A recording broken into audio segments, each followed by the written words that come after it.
Hey guys, this is essentially a desktop follow-up to my first video. I haven't even gotten up yet, but I wanted to really actually compare the mechanics of a later evolution of the Browning high power compared to the Model 1911. And I think we're going to start with barrels. Now, this is a double action, single action gun with a decocker. Um, Trigger wise, these have nothing in common. This is a hinged trigger. This trigger comes straight back. This has a grip safety. This doesn't. This gun has a firing pin safety.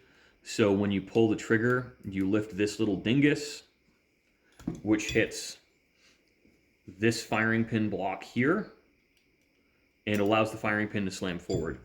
This gun does not have a firing pin block on it.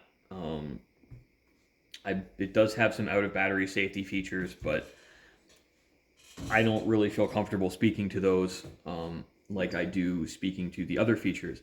But I think the most obvious mechanical difference we get into is the swinging link on the 1911. This is more or less an evolutionary dead end because on the later guns, all right, that's my 1911 slide stop. Where did I put my, there's my CZ slide stop. So on the CZ, the barrel pivots as it moves rearwards by just it's a cam track. It is not effectively a cam track. It is a cam track. Now on the 1911s, you have the swinging link. I believe the swinging link was used because at that time on manual machining, which is the only method of machining at that time, cutting a cam track like this was more complicated. When pre and post World War II, there was really just a massive change in manufacturing technology. We can actually look at the Hoke type gauge blocks. Those were a huge leap forward. We had a standardized inch in the US. Comparing anything pre and post World War I it's absurd. This is an evolution of the Browning high power. And I think just the machining technology that was available pre and post World War I and the changes in designs of firearms is really important to understand. Now, the 1911, looking at it from a machinist's perspective, is really optimized for massive fixtures and one cut work, where you put it in a fixture and you do one cut and you move the part and you put it onto the next fixture and you do one cut on a different machine. And each machine is only set up to cut one feature once. Now, you look at this slide is a little bit more mechanically complex, and this has a pressed-in barrel bushing instead of a removable barrel bushing. And I think another reason to have a removable barrel bushing is it allows you some degree of flexibility where you can get a reasonable degree of accuracy with the ID and OD of this much more easily than relying on a perfect OD or ID every time on this board here. In this case, a press-in barrel bushing, that means this could be plus 1 thou or minus 1/1000th of an inch instead of you only having a 1/1000th tolerance total on it or 0.5 tolerance total on it. Because even if you press in a bushing, the bushing ID won't compress as much. So the internal diameter of this bushing is extremely important, but you have a little bit more flexibility in the internal diameter of the bore on the barrel.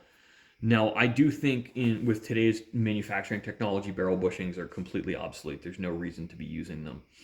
I also honestly think, guys, hammer guns are obsolete. Striker guns have really solved every issue we have with hammers, which is this gun here, just to compare to a stock Glock trigger, is like $300 in parts, at least at today's prices. This has a Cajun hammer in it. It has the low lift firing pin block. I have the Cajun trigger spring in it. This has every Cajun trigger part you can put in here, including the disconnector. And frankly, single action is still not as short and crisp as my stock P10. So I just like shooting this more because it's a little bit of a classic. Same thing with the 1911s. No, we digress. So looking at the design changes, like this has an internal extractor that is in a drilled hole coming in from the back. And the extractor itself is the spring. This gun does have an extractor hammer spring, and there's actually more parts to the extractor on these guns, these being the 75 series. So this slide is very mechanically simple. This gun is actually very mechanically simple. There are very few moving parts in it. It's actually a little bit of a surprise because, ooh, I just dropped the hammer there. Don't do that. That can damage the frame over time. Doing it once I don't think is a big deal. These are mechanically simple. They're very simple to manufacture. This is a more complex slide. So why do we think of the 1911s as complex guns? Well, because they're complex compared to a Glock, and they're more complex to put together. So we have one, two, three, 4, 5, 6 parts come out with the slide, and we have, this is semi-captured. These do have some friction, so we're going to still call this 2 parts. We have 1, 2, 3, 4, 5 parts in the CZ75 series.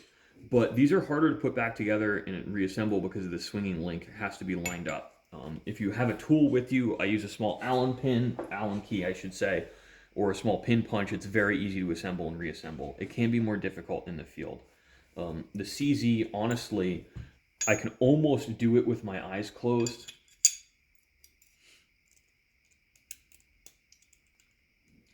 This does have a very healthy recoil spring. That is something I replace regularly. And that's it. So unloaded, slide functions, we're good to go. Now, I fumble a little bit, I will admit, with the 1911s because these are guns I don't spend a huge amount of time with. I think in my shop, I enjoy working on them, but they don't come in that often. It's just, this is 1911s are not firearms I'm known for working on. I'm honestly mostly known for working on bolt guns. That's kind of the niche I'm doing. I don't necessarily show it on YouTube as much because I try to show the more interesting stuff, not more or less bread and butter work. I think it's nice to switch it up and show some more interesting stuff that I see other guys aren't doing. So we're through with my slide stop pin. Now we've got to overcome that hammer. I just like to leave the hammer uncocked when I have the slide off so I don't have to worry about slamming it into the frame. So there we are. Now these springs, I haven't hit myself in the face doing this yet, but I always feel like I'm going to.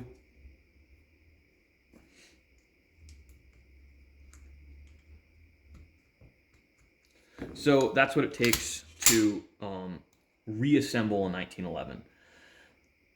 I think I'm reasonably competent with firearms. I only fumbled with that a little bit while I was talking, so not a big deal. Now, one of the huge selling points is I think 1911s are a damn fine semi-automatic target gun, because even if the gun sounds like a Maraca, which this one doesn't, zero shake when it's reassembled, as long as your fit on the barrel hood and your barrel bushing fit is good, these are extremely accurate firearms. Even a dirt cheap 1911 is excellent trigger. This one absolutely breaks at barely 4 pounds. And I think I've got maybe a 32nd of an inch of take up. Again, luck of the draw, guys. I think I got a great Rock Island here.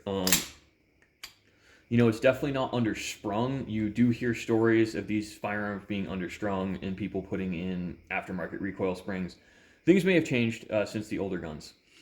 But from a mechanic's perspective, I would posit that the hammer-fired CZ75s, this one has been shot extensively and disassembled and reassembled extensively. This was actually the first CZ handgun I'd ever done anything more than a basic field strip on. It's been my test bed for a lot of products and trigger jobs. And it does have in my opinion, about as good as a trigger as you can get without starting to compromise safety or going to a single action only gun. One of the reasons these have a long trigger pull is you need all of this length here to disengage the firing pin block.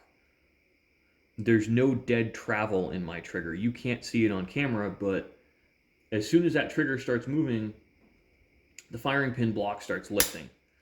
Now, these are guns where you can break this roll pin here with extensive firing pin or extensive dry fire. I haven't found that to be the case.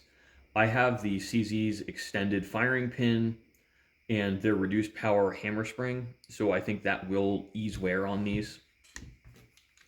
You know, I don't really know.